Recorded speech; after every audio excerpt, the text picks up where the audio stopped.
அனைவருக்கும் வணக்கம். துலாம் ராசினியர்களுக்கு நிகழ்ந்து கொண்டிருக்கும் ஏப்ரல் மாதம் 27ஆம் தேதி முதல் மே மாதம் 3ஆம் தேதி வரை உள்ள அடுத்த 7 நாட்கள் என்ன மாதிரியான நன்மைகள் எல்லாம் ஏற்பட இருக்கு, கிரக நிலைகளின் ரீதியாக அமையிருக்கும் சாதகங்கள் என்ன, பாதகங்கள் என்ன, மேலும் என்ன மாதிரியான முன்னேற்றங்கள் எல்லாம் உங்களுடைய வாழ்வில் ஏற்பட இருக்குது. குறிப்பா இந்த வாரம் கிரகங்களுடைய சஞ்சார நிலைகள் என்ன என்று பார்க்கும்போது, மேஷத்தில் சூரியனும் சுக்கிரனும், ரிஷபத்தில் குரு பகவானும், கன்னியில் கேதுவும், கும்பத்தில் சனி பகவானும், மீனத்தில் செவ்வாய் ராகு புதன் ஆகிய 3 கிரகங்கள் இணைந்து சஞ்சரிக்கிறாங்க. இந்த கிரகங்களுடைய சஞ்சார நிலைகளின் காரணமாக இவ்வளவு நாட்களாக உங்களுடைய வாழ்வில் ஏற்பட்டு வந்த தடைகள் அனைத்தையும் எதிர்நீச்சல் அடித்து தவிடுபொடி ஆக்கும் யோகம் நிறைந்த ஒரு வாரமா இந்த வாரம் அமைஞ்சிருக்குதுங்க. இந்த வகையில மேலும் என்ன மாதிரியான முன்னேற்றங்கள் எல்லாம் ஏற்பட இருக்கு என்பது குறித்தான முழுமையான பதிவு தான் இந்த வீடியோல நம்ம விரிவா பார்க்க போகிறோம். அதற்கு முன்னாடி கிரகங்களுடைய சஞ்சார நிலைகளை பற்றி சற்று விரிவாக தெரிந்து கொள்வோம். இந்த வார கிரக நிலைகளின் அமைப்பை ஆராய்ந்து பார்க்கும் போது முழு சுப கிரகமாக இருக்கக்கூடிய குரு ஏப்ரல் 27ஆம் தேதி முதல் மே 1ஆம் தேதி வரை மேச ராசியிலும் 1ஆம் தேதிக்கு பிறகு ரிஷப ராசியிலும் சஞ்சரிக்க இருக்காரு. இப்படி முழு சுப கிரகமான குருவினுடைய பெயர்ச்சி நடைபெறுவதால் அவருடைய சுப பார்வை பல்வேறு இடங்களை வலுப்படுத்தக்கூடிய ஒரு வாரமா இந்த வாரம் அமைய இருக்குதுங்க. அதிலும் இந்த வாரத்தினுடைய முற்பகுதியில சிம்மம், துலாம், தனுசு ஆகிய ராசிகளை பார்க்கிறாருங்க. இந்த வாரத்தினுடைய பிற்பகுதியில கன்னி, விருச்சகம், மகரம் ஆகிய ராசிகளை குரு தனது சுப பார்வையால் வலுப்படுத்துகிறார். எனவே பல்வேறு இடங்கள் வலுப்படுவதால் எந்த காரியத்தை கையில் எடுத்தாலும் அவற்றில் மிக சிறப்பாகவும் செம்மையாகவும் நேர்த்தியாகவும் செய்து முடிக்கக்கூடிய ஒரு வாரமாக இந்த வாரம் அமைய இருக்குதுங்க. அதற்கு முழு சுப கிரகமான குரு பகவான் பக்க உறுதுணையாக செயல்பட இருக்காருங்க. முதலும் முடிவுமான சூரியன் தனது உச்ச ராசியில் உச்சம் பெற்று சஞ்சரிக்கிறாருங்க. இதன் காரணமாக இவ்வளவு நாட்களாக தடைபட்டு வந்த அனைத்து காரியங்களும் துரிதமாக நடைபெறுங்க. அதே போல ஆரோக்கியத்தில் ஏற்பட்டு வந்த தொல்லைகள் நீங்கி ஆரோக்கியத்தில் நல்ல ஒரு முன்னேற்றம் ஏற்படுங்க. உஷ்ண கிரகமான சூரியன் வலுப்பெற்றிருப்பதால் உடலில் ஏற்படக்கூடிய ஆரோக்கிய தொல்லைகள் குறையுங்க. புதிய வாய்ப்புகளும் அரசாங்க ஆதரவுகளும் கிடைப்பதற்கான சாத்தியக்கூறுகள் அதிகம் இருக்குதுங்க. ஆளுமையும் அதிகாரமும் நிறைந்து கிடைக்கக்கூடிய யோகத்தை உச்ச சூரியன் வாரி வழங்க இருக்கிறாரு. சுக்கிரனை பொறுத்த வரைக்கும் உச்ச பெற்ற சூரியனுடனும் குருவுடனும் இணைந்து சஞ்சரிக்க இருக்காரு. உச்சம் பெற்ற சூரியனுடன் சுக்கிரன் இணைந்திருப்பதால இந்த தருணங்கள்ல பல்வேறு பணிகளை பிரம்மாண்டமாக செய்து முடிக்கக்கூடிய ஒரு தருணமா இந்த வாரம் அமைய இருக்குதுங்க. ஏனென்றால் இந்த வாரத்தை பொறுத்த வரைக்கும் குரு சுக்கிர யோகம் நிறைந்து கிடைக்க இருக்குதுங்க. எனவே பல பணிகள்ல இந்த வாரத்துல சிறப்பாக செய்து முடிப்பதற்கான சாத்தியக்கூறுகள் அதிகம் இருக்குதுங்க. வருமானத்தை உயர்த்தி கொள்ளக்கூடிய வாய்ப்புகள் கிடைக்குங்க. குடும்பத்தில் சுப நிகழ்வுகள்ல ஏற்பட்டு வந்த தடங்கல்கள் தாமதங்கள் விலகுங்க. கலைத்துறை மற்றும் அரசியல் துறைகள்ல உள்ளவர்களுக்கு எதிர்பாராத பொறுப்புகளும் நிறைந்த வாய்ப்புகளையும் கிடைக்கக்கூடிய யோகத்தை சுக்கிரன் மற்றும் சூரியனுடைய சஞ்சாரம் தெளிவுபடுத்துதுங்க. கலைத்துறையில் உள்ளவர்களுக்கு நல்ல ஒரு வரவேற்பு மக்கள் மத்தியில் கிடைக்குங்க.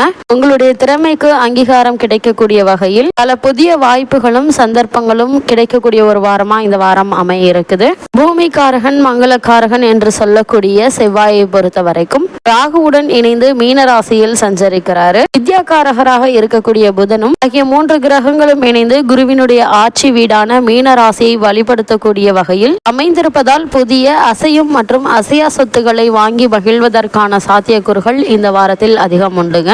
ஏனென்றால் செவ்வாயை பொறுத்த வரைக்கும் சனி பகவானை விட்டு விலகி வந்திருப்பதே முன்னேற்றத்திற்கு ஒரு சிறந்த பலனா அமைய இருக்குது. இதில் இருக்கக்கூடிய சிக்கல், சனி பகவானை விட்டு விலகிய செவ்வாய் ராகுவோடு வந்து இணைந்திருக்கிறாரு. சனியை ஒப்பிடுகையில் ராகுவினுடைய சேர்க்கை பரவாயில்லை என்று சொல்லக்கூடிய வகையில் பல சிறப்பான பல வாய்ப்புகள் கிடைக்கக்கூடிய ஒரு வாரமாக இந்த வாரம் அமைய இருக்குதுங்க. வித்யாகாரகரான புதன் நீச்சம் பெற்று சஞ்சரிப்பதால் மாணவ மாணவிகளுக்கு கல்வி சம்பந்தமான விஷயங்கள்ல சற்று எச்சரிக்கை தேவை என்பதை புதனுடைய நீச்ச சஞ்சார நிலை அறிவுறுத்துதுங்க. மற்றொரு நிழல் கிரகமாக இருக்கக்கூடிய கேது புதனுடைய ஆட்சி வீடான கன்னி ராசியில் சஞ்சரிக்கிறாரு. இதனால் பல தடைகள்கள் நீங்குவதற்கான யோகம் உண்டு. ஒரு சிலருக்கு ஆன்மீக பயணம் சென்று வருவதற்கான வாய்ப்புகள் உண்டு என்பதை கன்னிராசியில் சஞ்சரிக்கும் கேதுவினுடைய நிலை உறுதியளிக்குதுங்க. ராகு மற்றும் கேதுவை பொறுத்த வரைக்கும் தன்னுடைய பாதையில் பாதி தூரத்தை கடந்துவிட இருக்கக்கூடிய இந்த நிலையில எதிர்பாராத பல முன்னேற்றங்களும் ஏற்படுவதற்கான சாத்தியக்கூறுகள் அதிகம் இருக்குதுங்க. நிச்சயமாக இந்த காலகட்டங்கள்ல பல தடைகள்கள் விலக இருக்குது. சந்திரனை பொறுத்த வரைக்கும் சாதகமாக வலம் வருகிறாரு. சந்திரனுடைய அமைப்பின் காரணமாக எடுக்கக்கூடிய காரியங்கள்ல காரிய வெற்றியும் பல நன்மைகளும் நிறைந்து கிடைக்கக்கூடிய ஒரு வாரமா இந்த வாரம் அமைய இருக்குது. இந்த வாரத்தை பொறுத்த வரைக்கும் சந்திரனுடைய இந்த நிலையினால எந்த ஒரு காரியத்தை எடுத்தாலும் தடை இல்லாமல் சிறந்த முறையில் செய்து முடிக்கக்கூடிய ஒரு வாரமா இந்த வாரம் அமைய இருக்குதுங்க. மிகவும் வலிமை வாய்ந்த, நீதி தவறாத, நடுநிலை வாய்ந்த கிரகமான சனி பகவான் தனது சொந்த ராசியான கும்ப ராசியில் தனித்து சஞ்சரிக்கிறாரு.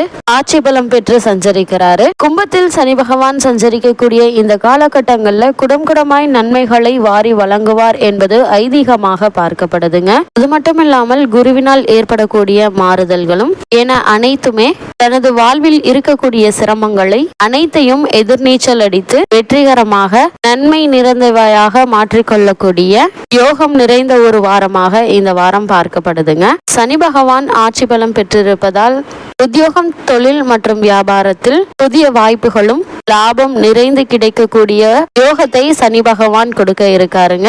இப்படி நவகிரகங்களுடைய அமைப்பு இருக்க இந்த வாரம் சாதகமான நன்மை நிறைந்த நிகழ்வுகள் என்ன, சாதகமற்ற நிகழ்வுகளாக எவையெல்லாம் அமைய இருக்கு என்பதை விரிவா பார்க்கலாம். இவ்வளவு மேன்மைகள் நிறைந்த இந்த வாரத்துல துலாம் ராசினியர்களுக்கு மேலும் என்ன மாதிரியான சாதகங்கள் எல்லாம் ஏற்பட இருக்கு என்று பார்க்கும்போது, ராசிநாதன் சுக்கிரன் உச்ச வீட்டில் இருக்கிறாருங்க. அங்கே பாக்கியாதிபதி புதனும் நீச்சபங்கம் ஆகி இணைகிறாரு. லாபாதிபதி சூரியன் குருவோடு இணைந்து 7ஆம் பார்வையாக துலாம் ராசியை பார்க்கிறாங்க. இது நல்ல யோக அமைப்பு என்று தாங்க சொல்ல வேண்டும். அது மட்டுமில்லாம ஆரோக்கியத்தில் ஏற்பட்டு வந்த பின்னடைவுகள் நீங்கி ஆரோக்கிய அபிவிருத்தி ஏற்பட இருக்குதுங்க. முயற்சிகள் அனைத்துமே வெற்றி கிடைக்குங்க. பயணங்கள் நல்ல பலன் தரும் விதமா அமைய இருக்குது. வெளிநாட்டு வேலைக்கு அழைப்புகள் வரலாங்க. அதற்கான முயற்சிகளை மேற்கொண்டு வருபவர்களுக்கு சிறந்த முன்னேற்றம் நிறைந்த ஒரு வாரமா இந்த வாரம் இருக்குதுங்க. அதே போல குடும்பத்தில் அமைதி நிலவுங்க. உயரதிகாரிகள் உங்களுடைய திறமையை பாராட்டுவாங்க. நீங்கள் எதிர்பார்த்த பலன் கிடைக்க இருக்குதுங்க. ராகு 6ஆம் இடத்தில் இருப்பதால சில எதிர்பாராத நல்ல செய்தி உங்களுக்கு கிடைப்பதற்கான சாத்தியக்கூறுகள் அதிகம் இருக்குது. அதே போல வியாபாரம், தொழில் செய்பவர்கள் புதிய திட்டங்களை முயற்சித்து வெற்றி காண இருக்கீங்க. வேலை இல்லாதவர்களுக்கு வேலை கிடைக்குங்க. துலாம் ராசினியர்கள் மேலும் என்ன மாதிரியான விஷயங்கள்ல நீங்கள் கவனமாக இருக்க வேண்டும் என்று பார்க்கும்போது, செவ்வாய் சனி இணைந்து 5ஆம் இடத்தில் இருப்பதால் பிள்ளைகள் பற்றிய கவலை